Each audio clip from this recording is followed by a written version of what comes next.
Assalamualaikum warahmatullahi wabarakatuh. Kembali lagi dengan saya Ahmad Ustaz Arifin. Nah, pada kesempatan kali ini saya akan menginformasikan salah satu informasi yang disampaikan oleh Bapak Muhaimin Iskandar, yaitu tentang apa? Apalagi kalau bukan tentang honorer. Nah, sebelumnya saya juga sudah menyampaikan tentang honorer tersebut yang disampaikan oleh Bapak Mahfud MD, kemudian Bapak Anies. Kemudian juga nantinya coba saya cek siapa saja sih pasangan calon yang menjanjikan terkait dengan adanya honorer ini. Nah, oleh sebab itu silakan disimak, silakan dikomentari seperti apa komentar Bapak Ibu semua tentang pendapat Bapak Muhaimin Iskandar tersebut. Sebelum kita ke informasi, alangkah baiknya Bapak Ibu bisa like, comment, share, dan subscribe channel saya. Kemudian Bapak Ibu juga bisa join grup Telegram saya di STTD Aba Channel. Atau Bapak Ibu juga follow TikTok dan Instagram saya di @adabarvin_. Langsung saja kita bahas, kita simak videonya berikut ini. Izin bertanya Pak, untuk prokernya Bapak sendiri kan ada tentang guru honorer. Nah, untuk apakah proker dari paslon Amin sendiri seperti SBY dulu, guru honorer diangkat PNS dan tidak ada kontrak lagi? Ya, seperti yang ada di dalam visi misi kita. Langsung jawab ya. Ada dalam visi misi kita bahwa pendidikan terutama bisa dimulai dari peningkatan kualitas guru. Tenaga pendidik ini menjadi prioritas dan salah satu yang memungkinkan untuk meningkatkan mutu pendidik ini adalah kepastian penghasilan para pendidik atau guru ini. Nah, berbagai upaya telah kita coba zaman SBY dengan menjadikan PNS, kemudian jumlah PNS terbatas. Akhirnya dioper PNS di tingkat daerah, kemudian berkembang P3K sekarang. Intinya bahwa kita sudah hitung untuk investasi sumber daya manusia yang begitu prioritas penting ya, Mas Anies sebagai seorang pendidik yang kita tahu pengalamannya dalam bidang pendidikan sudah punya niat dan concern betul bahwa salah satu keinginan kita untuk maju ini menyelamatkan sistem pendidikan, tenaga para pendidik, dan kesejahteraan para guru ini menjadi prioritas. Kita perbanyak lagi supaya ada kepastian, kita angkat PNS, kita banyak lagi.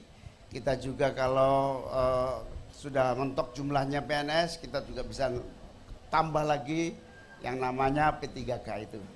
P3K salah satu membawa kepastian dari minimal kesejahteraan para guru itu sudah terjaga dari awal, termasuk jangan salah pesantren-pesantren yang ustadz-ustadznya tidak pernah mendapatkan kepastian juga akan kita berikan honor bagi para ustadz-ustadz pesantren supaya lebih terjamin kesejahteraannya. Saya kira cukup. Oke, ada tanggapan dari Mas ya untuk jawaban dari Gus Imin? Udah. Oh sudah. Oke. Terima kasih. Namanya siapa? Perkenalkan, nama saya Ihza Juang Priambodo, saya dari Universitas PGRI Semarang. Oke. Mas, tepuk tangan. Mas. Oh dapat. Iya. Dapat souvenir. Nanti Cak Imin lah yang ngasih. Ini bukan gratifikasi ya, bukan gratifikasi ya Bukan. teman-teman. Boleh. Mau minta fotoin. Jangan gemeter tangannya Mas, santai aja. Kita fotoin. 1, 2, 3. Kenapa selfie? Nah, 1, Nggak bisa, 2, 3. Oke. Terima kasih. Jadi nanti terima yang kasih. nanya ke sini ya. Oke, tadi kan sudah laki-laki nih teman-teman. Kita cari yang uhti. Oke. Oke, kita akan hitung lagi. Satu. Itu boleh tadi Mbak Oh. tadi maju. Itu. Yang mana Ji? Itu tadi. Tuh. Yang mana? Ini nih. Oh, Iya, yang Mbak. Iya. yang krem, yang Iya, Mbak. mau naik nggak? Mau nanya nggak deh atau malu? Iya. Ya udah ayo. Ayo. Ketawa aja. Itu. Tuh udah. Oke, tepuk tangan untuk Mbaknya. Sebelum itu perkenalkan namanya dulu, abis itu bertanya. Oke.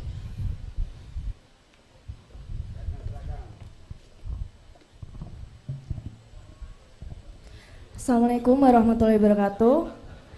Perkenalkan, saya Maharani Ayu Nirwangasari, saya dari IPPNU Kota Semarang. Mana tuh pertanyaan anak IPPNU itu? Baik, Saya ingin bertanya Bapak, kebetulan saya lulusan dari pondok pesantren. Tentunya di Indonesia sendiri tidak asing dengan kata ordel, orang dalam melamar pekerjaan. Baik, di sini bagaimana paslon 1 Amin ini mengatasi kebobolan orden dalam melamar pekerjaan, baik dari contohnya sendiri ya Bapak, ijo darat atau ijo darat dan ijo laut itu dan seragam coklat-coklat itu masih banyak sekali yang memakai orang dalam. Apakah seorang oknum itu harus menggunakan seperti itu? Terima kasih Maharani, namanya bagus sekali. Jadi pangkal masalahnya ada dua. Satu, mentalitas, kompetisi yang tidak memberikan objektivitas, melahirkan para penyelenggara, terutama yang rekrutmen di pemerintahan maupun di ASN dan seterusnya. Yang kedua, karena sempitnya peluang, itu loh sebetulnya di situ. Peluang yang sempit itu menjadikan kompetisinya sangat sengit dan memungkinkan orang-orang yang punya mental tidak objektif itu tumbuh. Maka ada dua cara.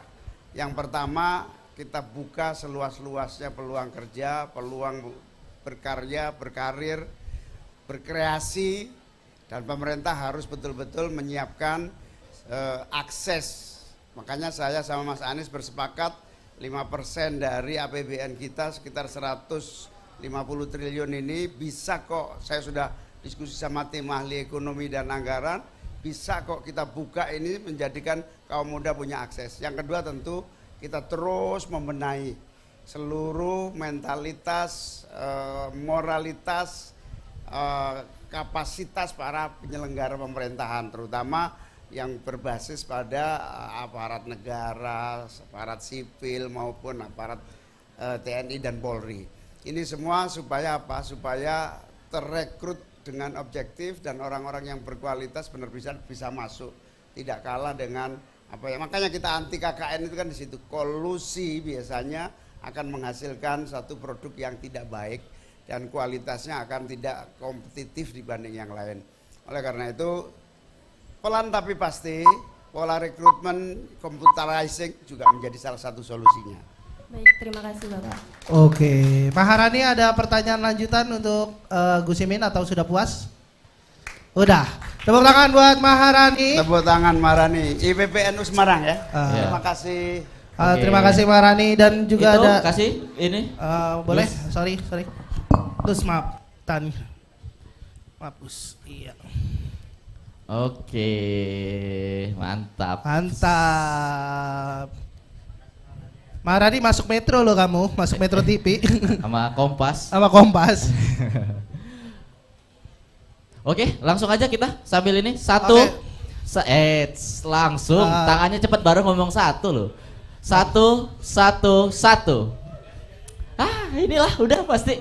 Udah ini dulu nih ini. Tadi kita udah ngobrol-ngobrol karena dia mempunyai pandangan yang berbeda. Ini ada yang lagi silaturahmi Gus. Ada yang lagi silaturahmi dari 03. Oke langsung Mas perkenalkan diri. Assalamualaikum warahmatullahi wabarakatuh. Selamat malam buat Caimin. Sebuah kesempatan yang emas sekali ya. Saya bisa pertama kali ketemu dengan Caimin. Sini mungkin langsung pertanyaan ke intinya saja ya, Ca. Pertama-tama pasangan 01 ini menitik beratkan pada perubahan, di mana satu hal yang sering saya tangkap adalah mengenai pengembangan sumber daya manusia.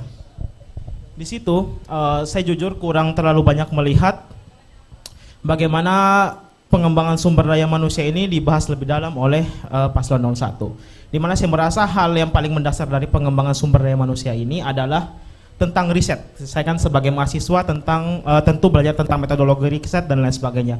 Saya di sini bertanya kepada paslon nomor 1 khususnya kepada Caimin, bagaimana komitmen dari paslon nomor urut 1 sendiri tentang dana riset nasional. Terima kasih. Ya, terima kasih. Berbagai langkah harus segera kita ambil ya, menyangkut pertama tentu pendanaannya. Pendanaan bukan hanya jumlah uangnya, tapi pola penggunaannya. Saya ketemu para peneliti, para administrator di kampus yang memiliki kemampuan riset tinggi. Rata-rata prosedur dan tata cara kerjanya itu dengan biaya yang terlalu sedikit dan prosedurnya yang melelahkan, akhirnya tidak produktif di dalam menjalankan riset. Termasuk di dalamnya SDM di dalam pengembangan kemampuan para peneliti yang berada di kampus maupun lembaga-lembaga riset yang lain. Itu yang pertama, anggaran dan cara kerja pengelolaan anggaran. Banyak keluhan-keluhan yang sangat jelimet bulat. Yang kedua, di dalam hal riset kelembagaan. Hari ini dicoba dengan menyatukan seluruh kelembagaan riset, tapi seluruh produk-produk riset tidak digunakan menjadi produksi massa, tidak diefektifkan untuk penggunaan dalam kebijakan pemerintah. Karena itu pusatnya produksi hasil riset, tapi pemerintah juga harus mau menggunakan hasil riset. Itu yang dilakukan di Thailand misalnya, sehingga pertaniannya maju, agro industrinya tumbuh, karena komit antara hasil riset dengan user pemerintah sebagai kekuatan utama yang bisa memasalkan, menggunakan secara massal hasil-hasil riset ini satu kesatuan. Karena itu nanti kita punya pengalaman yang panjang. Dari zaman periode ke periode pemerintahan, insya Allah kita satukan hilir hulunya mulai dari nol sampai produk menjadi berdaya guna hasil risetnya. Oke, waktu habis. Ada. Jadi seperti itulah Bapak Ibu semua informasi ataupun pendapat Bapak Muhaimin Iskandar dengan adanya honorer. Apakah Bapak Ibu semua setuju atau seperti apa sih? Coba tanggapi di kolom komentar di bawah. Terima kasih, semoga bermanfaat. Jangan lupa subscribe. Wassalamualaikum warahmatullahi wabarakatuh.